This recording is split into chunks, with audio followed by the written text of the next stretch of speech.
wir alle gemeinsam aufstehen. Dein Reich komme, o Herr. Das ist Gottes Botschaft für uns.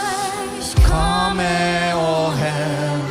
Erhebe dich in deiner Macht, dieser Ehre und Thron und Majestät, deine Herrlichkeit ist hier.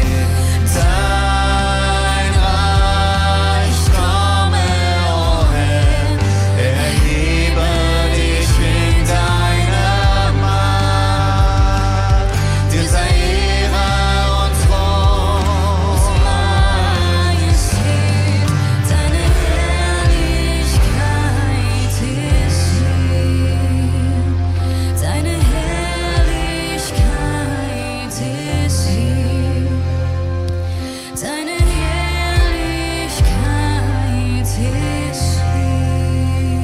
Ja, Jesus, so laden wir dich ein, Herr, dass du kommst, dass du König bist, sitzt auf dem Thron unseres Herzens, dass du mitten unter uns bist, Herr, dass du dich verherrlichen kannst in unserer Versammlung, Herr, dass du dich verherrlichen kannst jetzt in jedem Raum, Herr, wo unsere Beter sind, um Menschen Heilung zu bringen und sie in die Befreiung, in die Freiheit Jesu Christi hineinzuführen. Ich danke dir, dass in jedem Raum bist, Herr, wo die Kinder sich versammeln, Herr, und deine Herrlichkeit jetzt regiert und ein Reich spürbar wird, Herr, wo du dich offenbaren kannst mit deiner Liebe, wo jeder wieder neu sich verlieben darf in dich, Herr, und wo man merkt, wie du berührst aus dem Himmel und du weißt ganz genau, was jeder Einzelne braucht.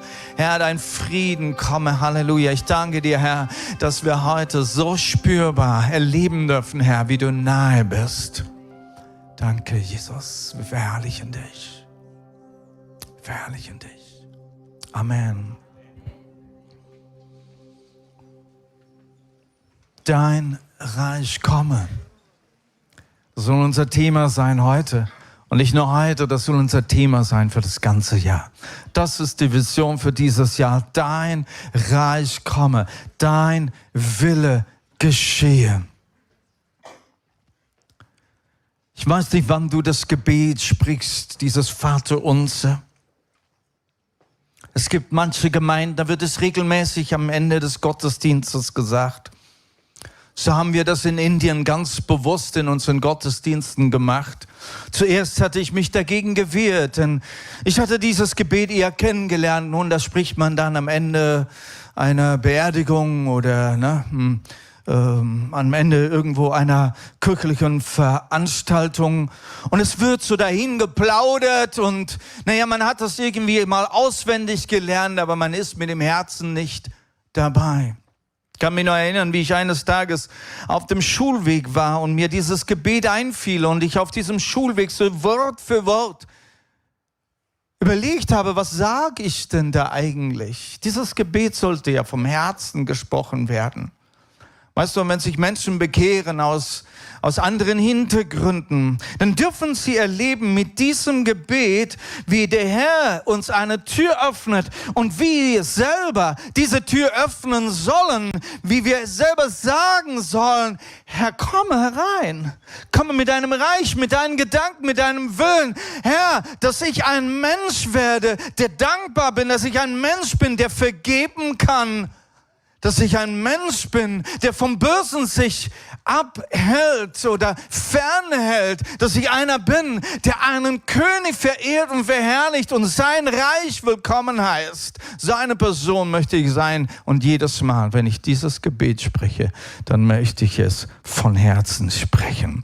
Du wirst dich wundern, warum dieser Bagger von einem Kind hier bei mir ist. Nun, wie ihr mich kennt schon, ich habe so immer mal wieder ein paar kleine Objekte, mit denen ich gerne predige. Bahnt einen Weg unseren Gott. So ging das Lied los.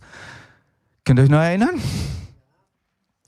bahnt einen Weg unserem Gott. Das ist ein biblischer Ausspruch. Das lernen wir in der Bibel. Lasst uns mal ganz kurz die Bibelstelle lesen in Jesaja 40. Hört, in der Wüste ruft eine Stimme, bahnt Jahwe einen Weg, baut eine Straße für unseren Gott. Jedes Tal soll aufgefüllt, jeder Berg und Hügel erniedrigt werden. Alles Zerklüftete soll zur Ebene werden und alles Hügelige flach, denn offenbaren wird sich die Herrlichkeit Jahwes und alle Menschen werden es sehen. Jahwe selbst hat das gesagt. Diese Herrlichkeit will kommen, dieses Reich will kommen, aber was braucht es dafür? Es braucht eine Bahn, einen Weg. Nun, wer in der Nähe von Autobahnausfahrt Pforzheim Ost wohnt, durfte schon in den letzten Monaten so einige von diesen Geräten sehen, wie sie am Arbeiten, am Schaffen sind. Ich erinnere mich, wenn du von Ost drauf fährst Richtung West, wie schon vor 2 Jahren da geschuftet wurde, um dieses Tal aufzuführen, weil es ja eine Autobahnverbreiterung gab, aber rechts war es abschüssig und wie viel Erde angeschleift wurde, wie viel Laster, wie viel Bagger unterwegs waren, um hier eine ebene Straße zu machen. Und auf der anderen Seite, wo dieser Berg ist, da wird abgegraben und du durftest hier erleben, was hier in Jesaja 40 steht. Jedes Tal soll aufgefüllt, jeder Berg erniedrigt werden. Das heißt es, eine Bahn vorzubereiten, eine Autobahn. Gott möchte mit einer Autobahn kommen. Steht doch da. Das Wort Autobahn ist jetzt hier nicht verwendet. Im Englischen aber ja. Da heißt es ein Highway für Gott. Und wer soll diesen Highway machen? Wer soll diese Bahn bahnen? Da braucht es ein paar von diesen.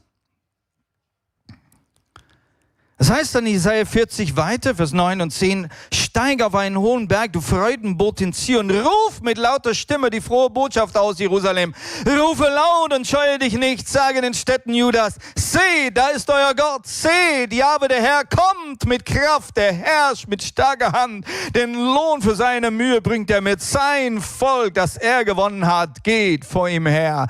Es geht um sein Volk, du, sein Volk, dass du es ausrufst, fang an auszurufen, fang an daran zu arbeiten. Wir werden uns noch ein bisschen mehr damit beschäftigen, was es heißt, genau das zu tun, einen Weg zu bahnen. Aber mal zurück in das Neue Testament, denn es war Johannes der Täufer, der genau diese Schriftstelle erfüllt hat.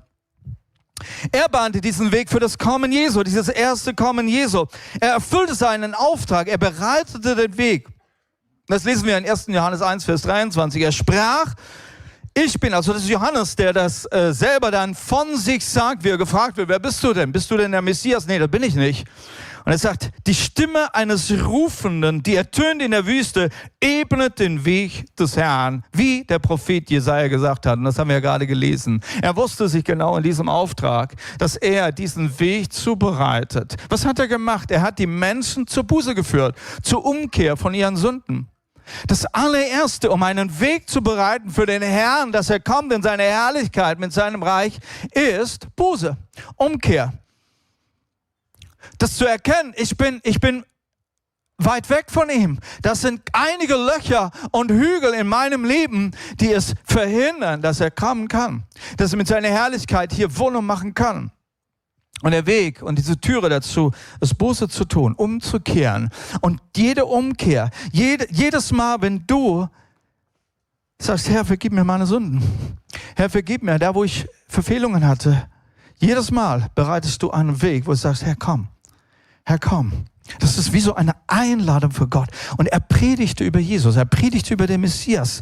Er zeigte den Weg, er wies auf ihn hin. Das ist das Zweite, wie du einen Weg bereiten kannst. Du weist auf Jesus hin. Das hat er gemacht. Die Menschen waren vorbereitet, die waren erwartungsvoll. Wer ist er? Wie sieht er aus? Was macht er? Mensch, wenn er kommt, in welcher Kraft und wie wird sich das offenbaren?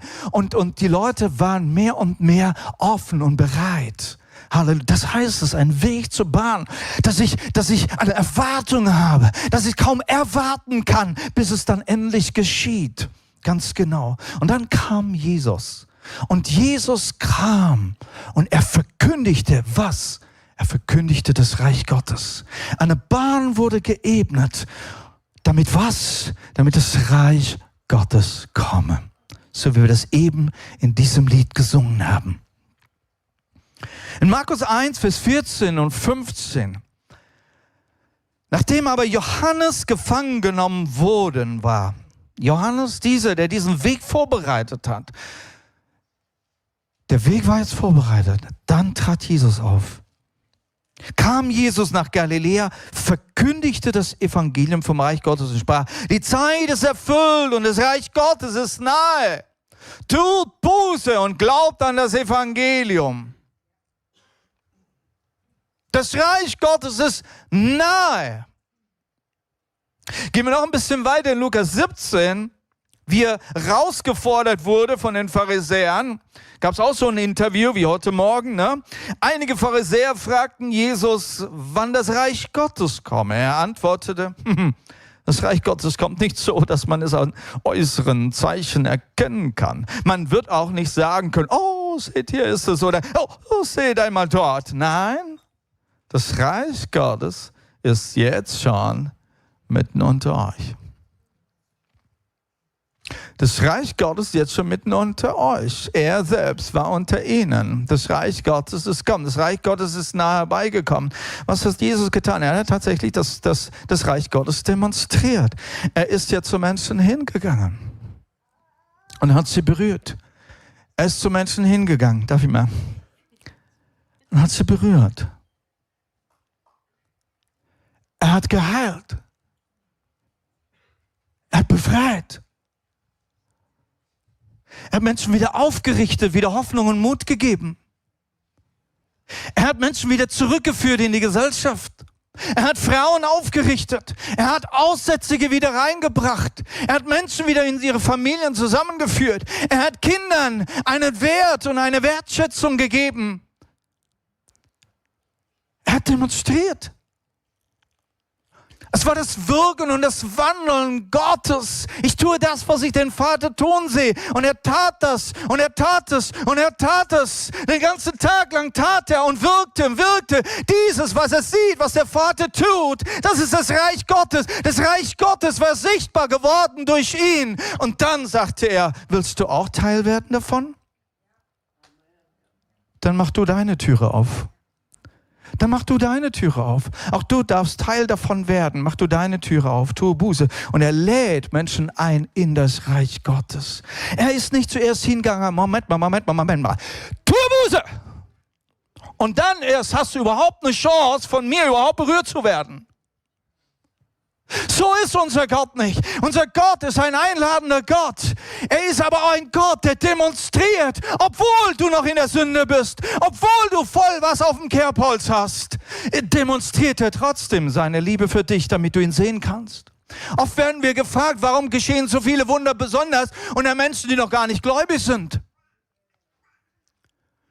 Ganz einfach, weil Gott Freude hat, sich selbst zu zeigen den Menschen, dass sie ihn sehen kann, wie er ist.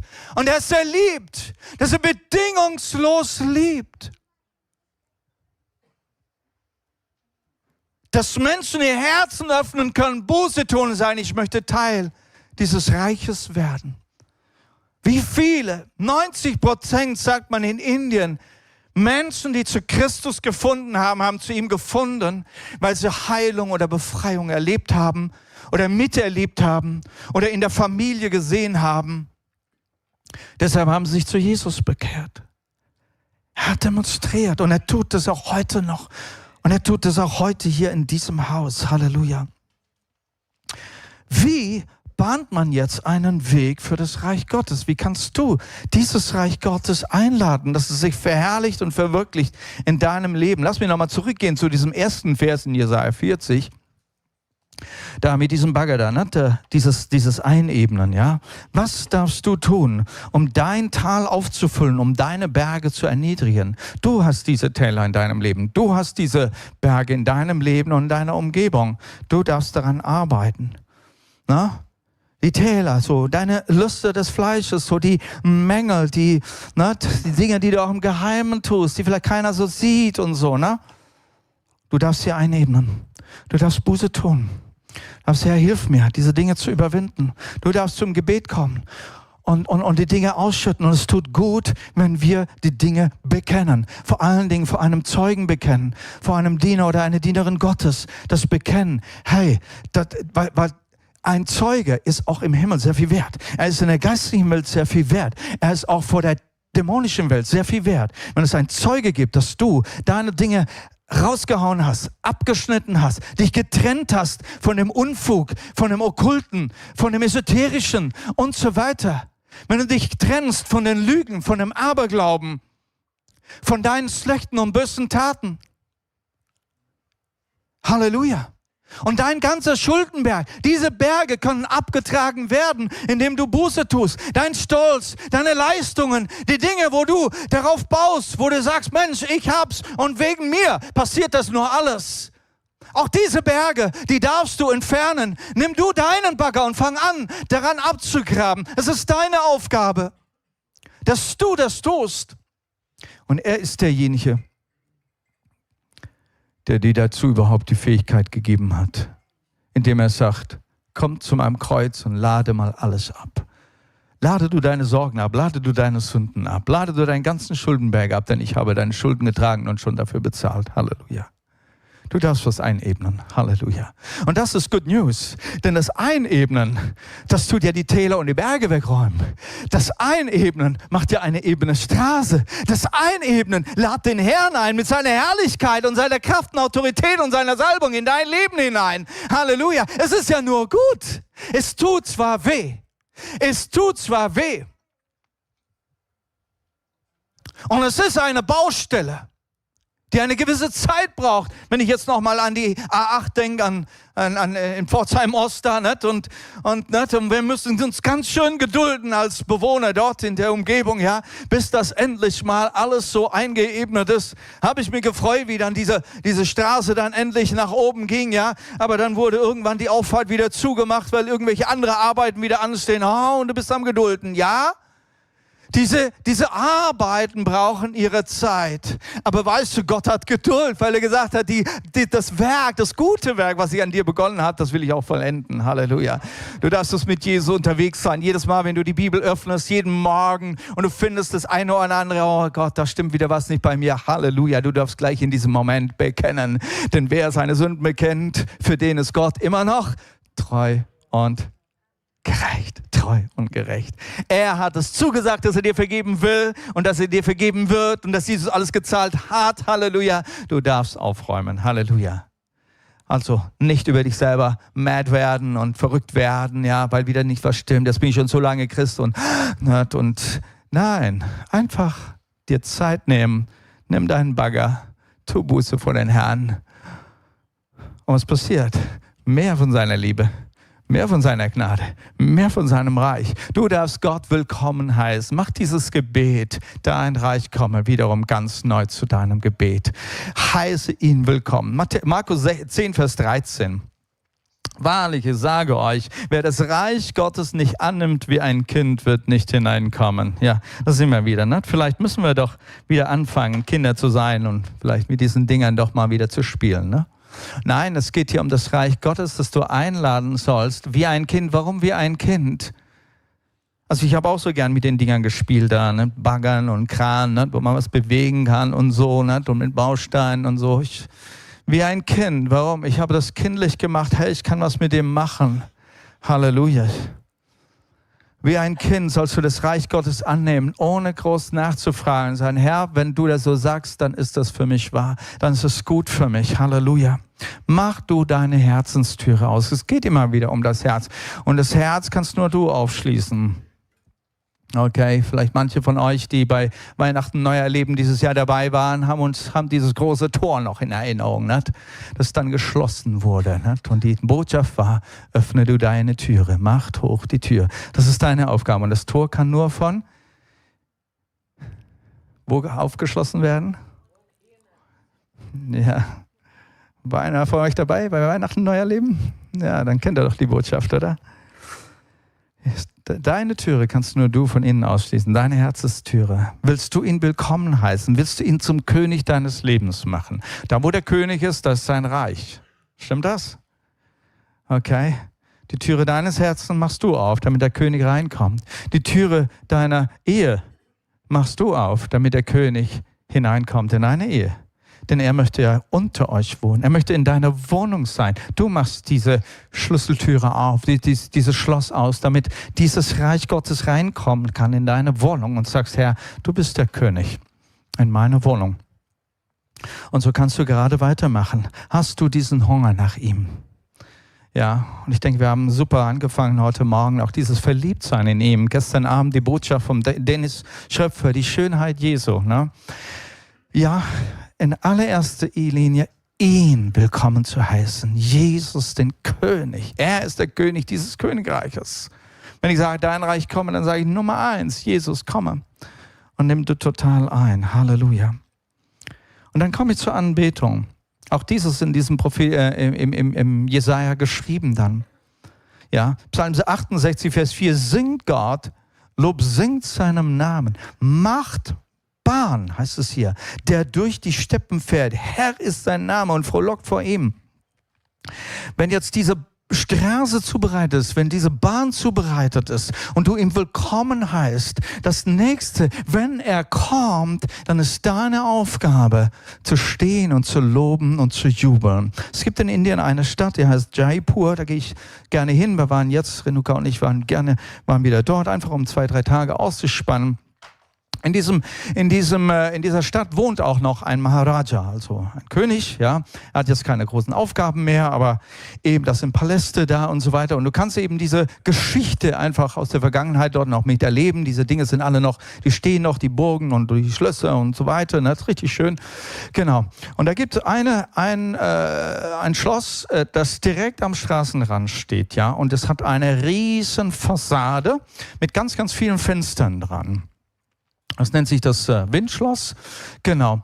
Um was geht es da? Vor allen Dingen, wenn der König zurückkommt vom Kampf, wenn er zurückkommt in seine Stadt mit seinem Heer, dann muss er willkommen geheißen werden. Dann ist es wichtig, dass das ganze Volk an ihren Fenstern stehen, auf den Dächern stehen und ihm zujubeln und singen, ja? Und sein ganzer Palast und die ganze, Belegschaft des Palastes und die Königinnen und die Prinzessinnen und so weiter, die dann alle da hinter diesen Fenstern am Palast, jeder an einem Fenster steht und ihm zujubeln, wie er kommt. Das ist das Bild, was ich habe, wenn es heißt hier, singt Gott, lobt, singt seinen Namen, macht Bahn dem, der da kommt. Halleluja. Und jedes Mal, wenn wir in den Lobpreis und die Anbetung einsteigen, dann singe von Herzen und das ist so ein Willkommen. Herr, komme in mein Herz. Ich juble dir zu, dass du gerne kommst. Du bist willkommen bei mir. Ich lobe, ich preise dich und das möchte ich jeden Morgen tun. Jeden Morgen möchte ich beginnen mit diesem Loben. Herr, du bist willkommen in meinem Leben. Ich freue mich, dass du mit mir unterwegs bist. Ich freue mich, dass du hier in dieser Stadt, in mein Herz, in mein Leben hineinkommst. Sei willkommen. Halleluja. Ist das gut? Wie kann man Reich Gottes sehen? Wie kann man Reich Gottes jetzt sehen? Dann darf ich die Ordner nochmal bitten, mir zu helfen. Matthäus 18, Vers 20. Denn wo 2 oder 3 in meinem Namen versammelt sind, da bin ich in ihrer Mitte. Wir kennen diesen Vers sehr gut. Lasst uns mal ein bisschen darüber nachdenken. Da, wo 2 Menschen zusammenkommen oder 3 in seinem Namen, da ist was ganz Besonderes zu erkennen. Was ganz Besonderes zu erkennen. Nämlich Jesus in ihrer Mitte. Und wo Jesus in ihrer Mitte ist, da ist der König da und da ist das Reich Gottes da. Aber Menschen leben in der Finsternis und haben gar keine Ahnung von diesem Reich, von diesem Licht. Für sie ist die Welt so normal, wie sie eben leben, im Frust, einander sich bekriegen, nicht vergeben, Spaltungen, Trennungen, Scheidungen, die Lüste der Welt, Sex, wie man will.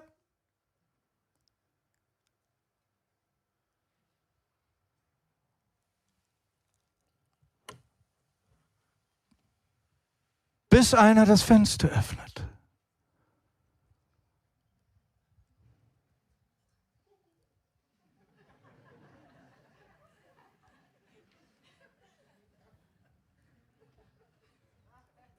Das ist eine andere Welt.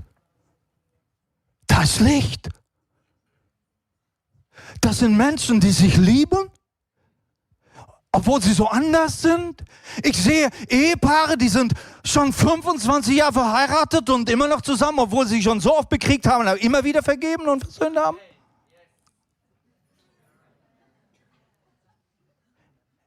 Ich sehe Leute, die haben nie Sex vor der Ehe gemacht. Ich sehe Leute, die sich einander vergeben, die Gutes tun. Menschen schauen durch ein Fenster. Wer und was ist dieses Fenster? Es ist nichts anderes als die Gemeinde Jesu. Es ist nichts anderes als da, wo man sich zu zweit und dritt versammelt im Namen Jesus und er und sein Reich sich verherrlicht. Das ist die Gemeinde. Wo die Welt hindurchschauen darf und erblicken kann, in die Weite sehen kann. Hier sind Menschen, die gehen ganz anders mit ihrem Geld um. Die geben gerne, sie teilen ihr Geld mit Menschen in Not. Sie sind nicht selbstsüchtig, sondern sie wollen anderen helfen. Man arbeitet. Warum? Damit wir höhere Ziele erreichen, nämlich damit viel Geld freigesetzt wird für die Dinge, die Gott auf dem Herzen hat. Man investiert in die Vision, ohne einen Profit dabei zu erwarten. Welch eine Welt ist das? Die ist so anders als hier in dieser Dunkelheit, in dieser Finsternis. Eine Welt, wo Gott real scheint. Hier hat man uns gesagt, es gibt keinen Gott. Ach gut, dass es ihnen nicht gibt, da braucht man schon gar nicht drüber nachdenken. Da kann ich machen, was ich will. Aber nein, ich sehe hier, Menschen leben in einer Realität, dass Gott irgendwie real ist. Und das zeigt sich auch in ihrem Leben. Alles ist irgendwie, Gott ist spürbar, er ist präsent, alles ist authentisch. Hier muss man keine Maske mehr aufziehen. Hier kann man das Herz öffnen. Und das Tolle, was ich hier sehe, Wunder geschehen. Hier ist mehr als nur das Leibliche, das Physische, das Körperliche, das Weltliche. Hier ist eine Welt, wo der Himmel real ist, wo Wunder geschehen, wo Übernatürliches Teil des Lebens geworden ist. Was sind das für Menschen? Menschen, die nicht nur da bleiben und sich wohlfühlen, sondern die bereit sind zu gehen, andere Menschen zu erreichen, Nationen hinauszugehen, sich senden zu lassen, die Nationen einladen unter sich, die miteinander ein großes Volk sind, obwohl sie viele Nationen sind, keine Diskriminierung. Viele kommen aus aller Welt und sie leben zusammen, wie wenn sie eine große Familie wäre. Dürfen Menschen aus dieser Welt dieses Reich Gottes sehen? Können sie es sehen? Weißt du, wenn du mit deinem Ehepartner zusammen bist und betest und sagst im Namen Jesus, dürfen sie auch in deine Ehe hineinschauen und Reich Gottes sehen. Wenn du dich mit deinem Freund, mit deinem Partner, mit deinem Kollegen triffst, ihr miteinander betet, Reich Gottes einlädt, dann darf jeder in deiner Nachbarschaft, in deiner Freundschaft und in deiner Kollegschaft hineinschauen. Also ich sehe Reich Gottes. Ich sehe Reich Gottes. Reich Gottes offenbart sich da, wo 2 oder 3 oder viele, viele mehr. Im Namen Jesus. Das heißt, wo der König auf dem Throne sitzt. Wo er auf dem Throne sitzt in unserem Leben, wo wir sagen, Herr, dein Standard, nicht unser Standard, dein Wort, nicht unsere Weisheit. Das ist Reich Gottes. Wollen wir dieses Reich Gottes willkommen heißen? Wollen wir dieses Reich Gottes leben? Und da sind wir noch so unvollkommen, oder? Ja, wie gut. Ich habe ganz bewusst nicht gesagt, die Gemeinde ist das Reich Gottes. Das Reich Gottes ist ein bisschen größer. Diese Gemeinde ist nicht das Reich Gottes, denn der Herr hat so viele seiner Kinder in dieser ganzen Stadt. Ein paar von diesen Kindern werden sich am Allianz-Gottesdienst im CCP treffen. Wenn sich alle Kinder Gottes im Pforzheim zusammentreffen würden, dann wäre das CCP hoffnungslos überfüllt. Bist du davon überzeugt? Liebe Gemeinde, wir sind auf unserer Liste über 500 Mitglieder. Kinder nicht dazugezählt. Stimmt's, Arthur? Wenn wir uns mit unseren Kindern im CCP treffen, dann ist das CCP zu 50% gefüllt. Wie viele von euch darf ich nächsten Sonntag begrüßen im CCP?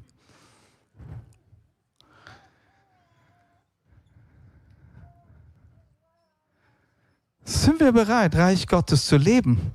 Sind wir bereit, der Welt diesen Blick zu gönnen, was Reich Gottes ist? Wie viele in dieser Welt sagen, ach, guck doch die Christen an, wie verteilt sie sind, wie gespalten, wie getrennt, jeder sein eigenes Süppchen kochen, die können nicht miteinander eine Kirche sein. Wann wollen wir dieser Welt zeigen, nein, wir lieben uns einander. Wir treffen uns zwar in anderen Kirchengebäude, aber wir sind trotzdem eine Gemeinde Jesu. Gemeinsam leben wir das Reich Gottes. Bist du bereit dazu, den anderen diesen Blick zu gönnen in das Reich Gottes hinein, dass sie sehen können, wie Gott ist, wie es in seiner Welt aussieht?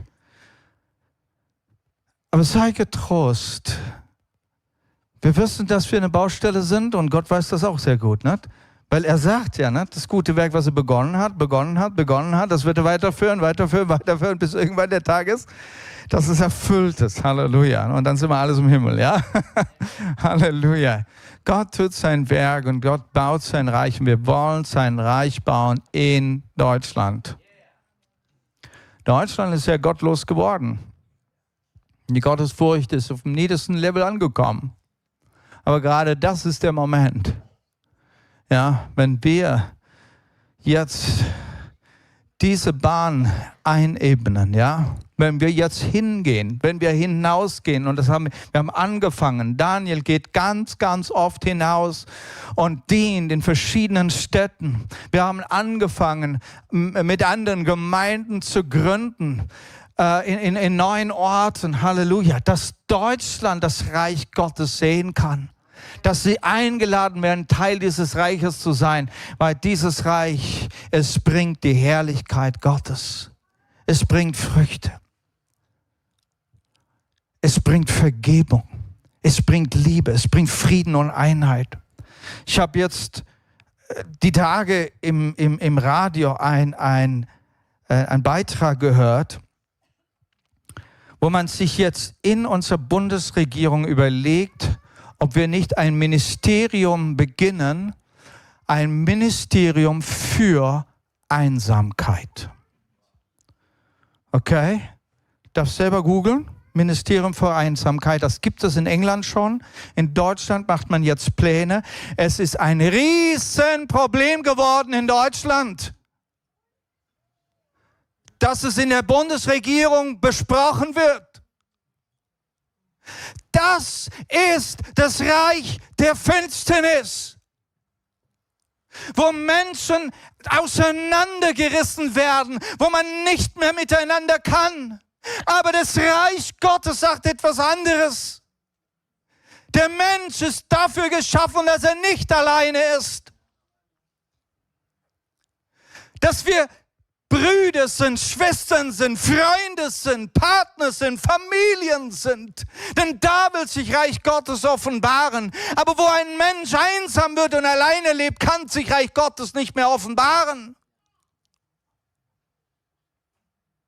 Wollen wir Freunde werden für die, die heute allein sind? Wollen wir sie einladen? Ich denke noch an das Zeugnis von Marco. Marco, bist du da hinten? Ja. Du hast dein Zeugnis gegeben, Mittwoch von der Woche, kurz vor Silvester. Und wie er davon geredet hat, wie er deine Frau ist gestorben, ist das richtig, ja? Und danach diese Einsamkeit, die ihn zerfressen hat. Aber in die Esoterik rein und so weiter hat Christus aber erst, vor 2 Jahren gefunden. Und ich denke, Weihnachten vor einem Jahr, ne? Bist du hier hingekommen zu uns. Und sein Zeugnis war, er ist nicht mehr alleine, er hat Familie gefunden hier in der Gemeinde. Das ist Reich Gottes.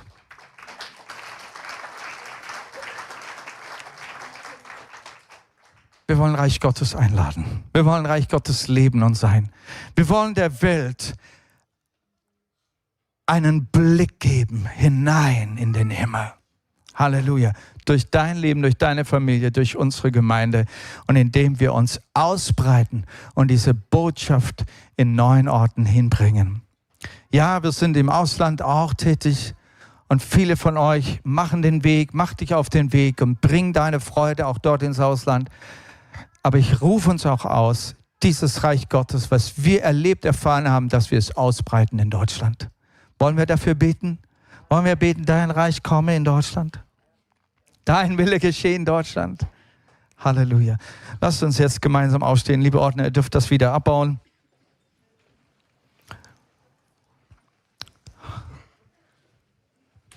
Halleluja. Das Lobpreisteam darf. Danke, Herr Jesus. Wir wollen uns jetzt wirklich dem Herrn stellen. Wir wollen uns dem Herrn stellen. Wo ist es, dass du noch deine Bahn bereiten musst, ebnen willst, weil du sagst, Reich Gottes komme. Was sind Dinge, die du selbst beseitigen willst? Darfst du jetzt im Moment Zeit nehmen und sagen, Herr, das sind ein paar Löcher in meinem Leben, das sind ein paar Berge, die weggeräumt werden müssen. Herr, es tut mir leid, wo ich Dinge in meinem Leben noch zulasse, Herr. Wenn die Welt mich darin sieht, denkt sie, was ist das für ein Christ? Herr, ich möchte aufräumen. Dass du dich mehr und mehr mit deiner Herrlichkeit offenbaren kannst in und durch mein Leben. Herr, ich möchte so ein Fenster sein. Herr, wir wollen so ein Fenster sein. Du darfst dich heute entscheiden und sagen, Herr, ich möchte ein Fenster sein. Ich möchte mit meinem Leben, mit meiner Familie, mit meiner Gemeinschaft, mit meiner Gemeinde, ich möchte ein Fenster sein, dass die anderen das Reich Gottes sehen können.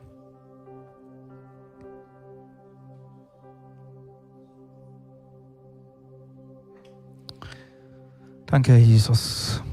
Herr, diese Entscheidung, die treffen wir jetzt vor dir, Herr Jesus. Wir wollen dieses Jahr ganz neu durchstarten, Herr.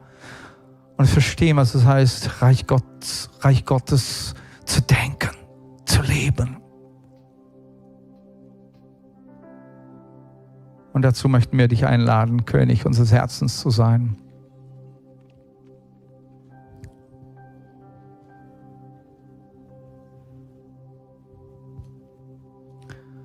Wenn du dieses jetzt, in diesem Moment dem Herrn sagen willst, Herr, ich lade dich ein.